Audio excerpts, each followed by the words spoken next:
This is Josh Laddick, and I'm coming to you on May 21st of the year 2021. And the GSA just released Refresh 006 on the 17th, so earlier this week on Monday. Today is a Friday, and it is starting to get digested. There's been some changes to the letter of supply, some changes elsewhere. One of the big changes, though, and what I'm going to be talking about today, is the Verified Products Portal.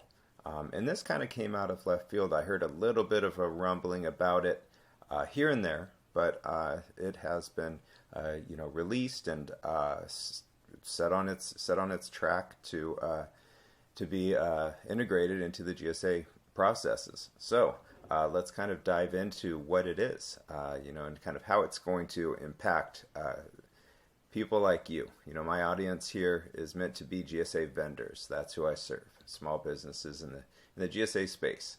So now here is that Interact post regarding the Verified Products Portal and how it's going to impact the letter of supply. You can read through that. I'll have a link. There's also a Q&A and a fact sheet. I'll have links to those. First off, let's just take a look at it. So this is the dashboard. It kind of looks like SSQ a little bit more basic, though. You could see not a lot of functionality, and it looks like there's really only 4 participants right now: Ability One, Clover, Depot, and HP. The data is not very granular yet. You have these little bar graphs. That's about it. You click on them. Gives you, I guess, another little bar graph. But you can't get down to the data. Even if you click on this thing, it pops up and you just see, there's the number 475. You can see where the data goes, but you see that anyways when you scroll over it.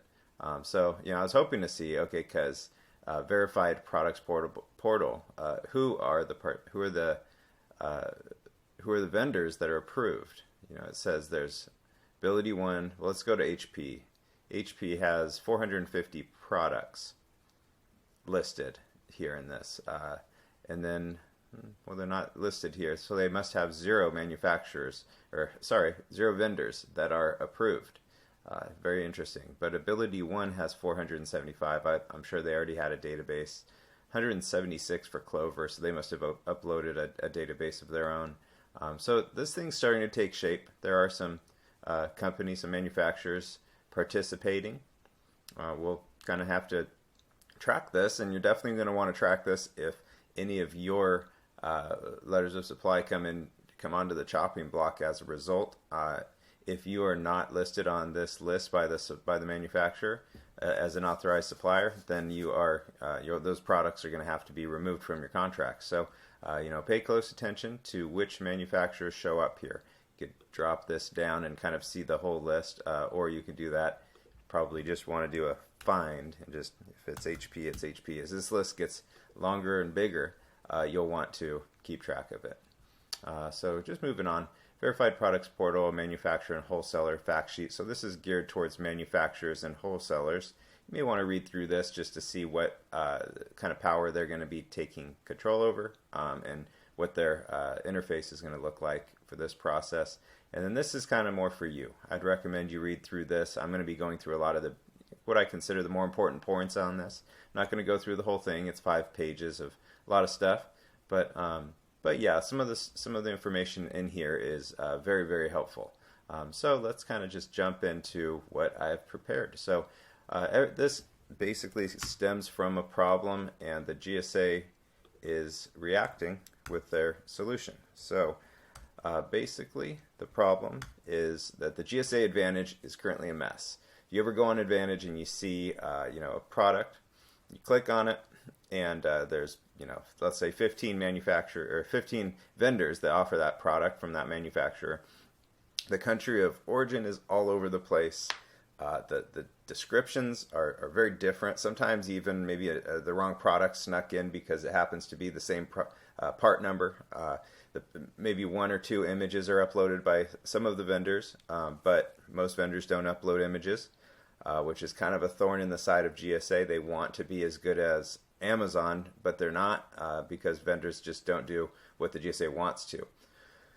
GSA Advantage is a mess. There's not enough product photos, unverified part numbers, COOs are all over the place, countries of origin. And basically the inmates, vendors like you, are running the asylum. GSA polices the bad data between the vendors. If they see something wrong, and GSA has a team of folks that go and police this and reach out to vendors and try to keep GSA Advantage clean and orderly, but it's just not. Too much data is being uploaded all the time. It's a big mess. So GSA polices the bad data between the vendors, and sometimes they communicate with manufacturers or even suppliers. But it's difficult for the GSA to choose sides. They can't. It becomes a he said, she said between manufacturers or suppliers or vendors. And GSA doesn't want to just pick a winner and go with them. They kind of have to just oversee these disputes and hope for the best. So this is too much work. Advantage is not going to be as good as Amazon and serve agency buyers if we continue down this path. I get where they're coming from there. Their solution now is this Verified Products Portal, the VPP. I'm going to call it VPP from now on. Government and acronyms. So the VPP is a pail of that's probably a typo, a part of the federal marketplace strategy. GSA's plans to modernize and simplify the buying and selling experience for customers, suppliers, and acquisition professionals.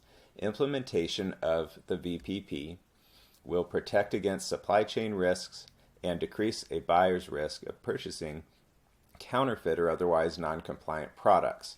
That's the COO thing that I was talking about. Purchasing counterfeit items poses a large risk to our customers and can have negative impacts such as avoided manufacturer warranty. I don't see this as a big problem, counterfeit items. I don't think a lot of folks are uploading counterfeit stuff onto GSA Advantage. Maybe sometimes, but you hear in the news every once in a while. Country of origin, that's the bigger thing that they're trying to blot out. VPP implementation means buyers can purchase with increased confidence that the product is legitimate. Implementation will also decrease the burden on industry associated with managing letters of supply.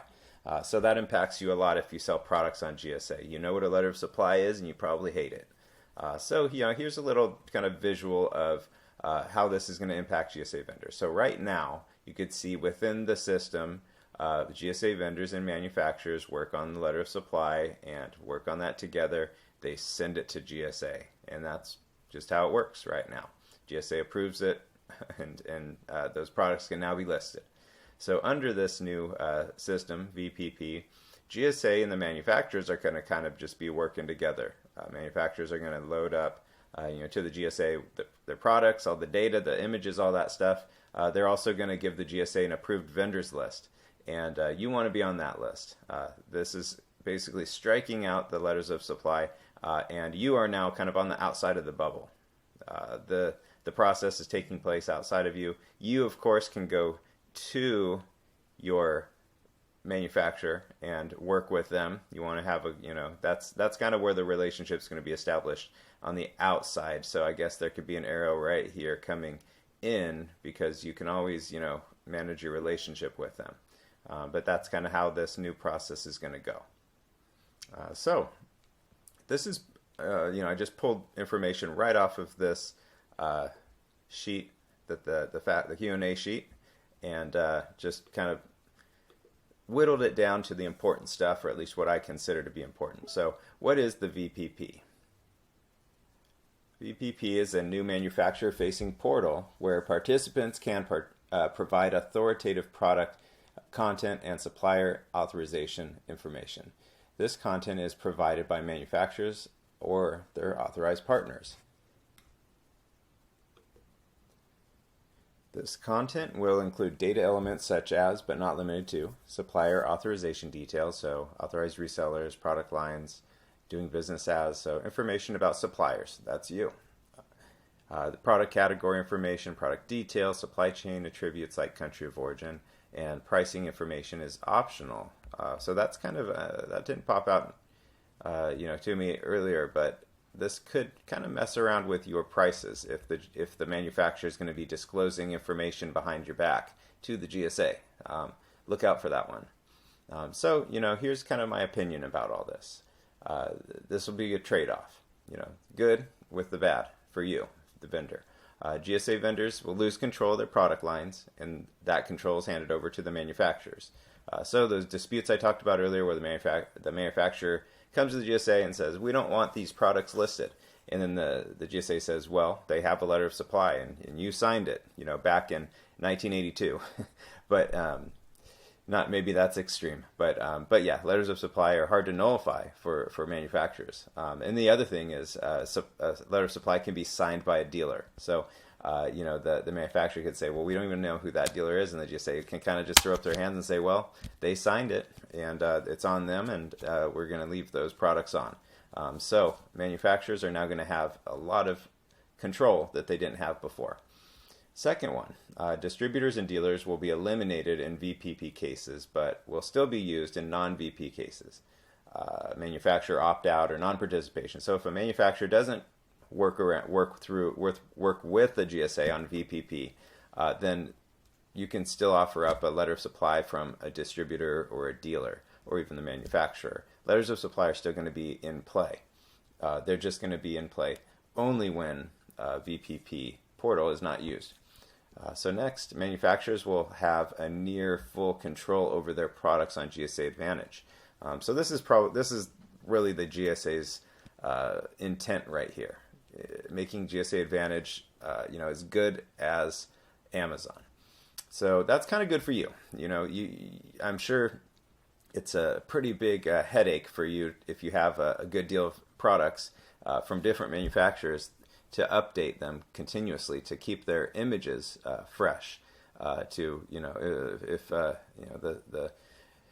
If the country of origin changes on half of the products for one of your manufacturers, having to go in and process a modification and do all that, so a lot of that upkeep, it's kind of good that the manufacturer is going to be doing that for you now, and all that. So we're talking about images, COO, descriptions, and a lot of other data is just going to be kind of ported to GSA Advantage somehow. We don't know the specifics yet, and you're just going to have the authority to list them. And so that's kind of a good thing. The letter of supply requirements will go away for VPP manufacturers. So you're not going to need to get a letter of supply if a manufacturer is participating in the verified products portal and they list you as an authorized reseller. So that's about it. That's kind of my opinion of this. Is it's going to be a trade-off. Overall, kind of think it's going to be good. I think that the GSA and I think manufacturers are going to do what they're. I think the ones that participate are going to have the higher sales. They're going to have good pictures, good write-ups. Manufacturers do a good job with those kind of things. They represent their products well. And a lot of vendors are really good at taking that representation and carrying it over. But there are some vendors that are really bad at it, and there are some vendors that kind of let products sit on Advantage for much longer than they should after they're obsolete or their price changes 5 times. You see products and pricing that are pretty out of bounds. They need to be removed. This will make that happen. The big question mark, in my opinion, is what's participation going to look like with manufacturers, and is GSA going to go after all of the manufacturers and kind of market to them and say, hey, you want to do this? This is good for you. It's more work for you, but it's going to be good for you in the federal market. So we're 14 minutes in already. This is going to be a kind of a long video. I'm going to transition now to just answering some of the questions and kind of jumping into some of the details. So, how does VPP implementation impact letter of supply? We kind of already covered that. If you're a commercial off-the-shelf product provider, your proposed products come from a manufacturer who is participating in VPP, you're not going to need a letter of supply for that one, ever. It's gone. Does GSA intend to make VPP mandatory? Will the LOS requirement be fully removed? No. VPP participation is optional. Letters of supply are going to be required when VPP is not in play. Will existing contract holders be required to submit updated letters of supply? As long as your letters of supply are current right now, then everything's fine. Everything's just going to be business as usual there.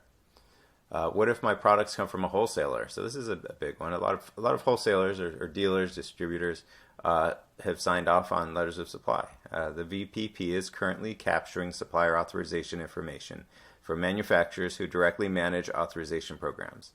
If the manufacturer of your products is participating in VPP, you'll need to be listed by that manufacturer, regardless of whether or not your products come from a wholesaler. So products can still come from a wholesaler, but the manufacturer is still going to control that. And if a manufacturer opts into the VPP program, then your letter of supply with that wholesaler or anybody is nullified, and that authorized list of resellers is overtaking any letter of supply with that manufacturer. Important detail right there. Will the VPP apply to services? No, not at all. Only commercial off-the-shelf COTS products. How will the VPP impact GSA Advantage? So GSA will utilize VPP data to augment vendor catalogs with manufacturer-provided content similar to the way GSA currently uses master data sources, and so on and so forth. So GSA Advantage is going to be improved, long story short. Will the VPP replace SIP? No, unfortunately not, but they do link another Interact page that I'll probably be jumping into later. GSA's been talking about replacing SIP for a long time. Don't see that happening anytime soon, but it is starting to heat up, so that's good news. I have a couple links here. I'm going to have those within the blog post, so go ahead and if you want more details, that's the place to go dig in and get them. So thanks for watching. Again, Josh Laddick here, GSA Focus. It's Friday, May 21st, 2021. And this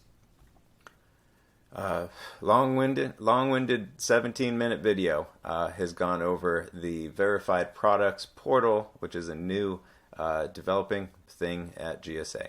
Thanks for listening, and you all have a good day.